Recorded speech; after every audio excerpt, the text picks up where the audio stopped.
ការងារអភិរក្សនិងជួសជុលនៅក្នុងប្រាសាទភ្នំបាខែងបានន័យថាអង្គការមូលនិធិប្រាសាទពិភពលោកហៅកាត់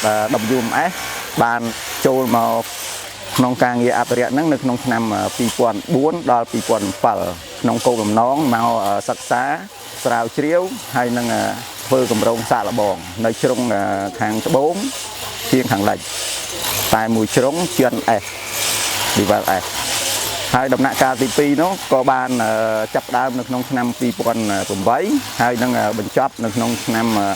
2019ពាក់កណ្ដាលនៃចណ្ដើរខាងជើងនិងខាងត្បូងទៅមុខខាងកើត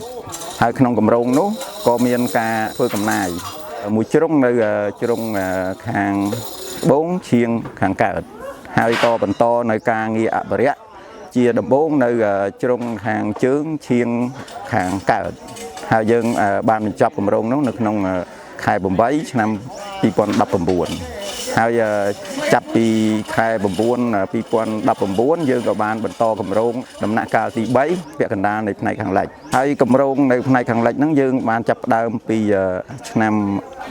2019ហើយក៏បន្តមករហូតដល់បច្ចុប្បន្នខ្ញុំចង់បង្ហាញថានេះជាចំណុចដែលយើងចាប់ដើមដំបូងបានន័យថាដំណាក់កាលទី1នេះដំណាក់កាលទី1ដំណាក់កាលទី2ហើយដំណាក់កាលទី3ហើយជ្រុងដែលយើងចាប់ដើមដំបូងនេះនៅផ្នែកនេះនៅផ្នែកខាងត្បូងជាងខាងលិច Level S នេះមកទូចនេះហើយបន្ទាប់ពីដំណាក់កាលទី2នេះយើងពាក់កដាលនេះហើយដំណាក់កាលទី3នេះយើងពាក់កដាលនេះដាច់មកខាងលិចនេះជា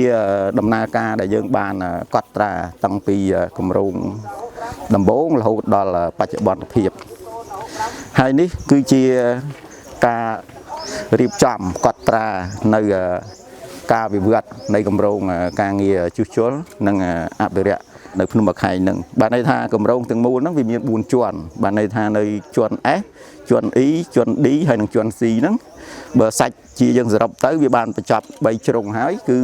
សរុបទៅវា75%។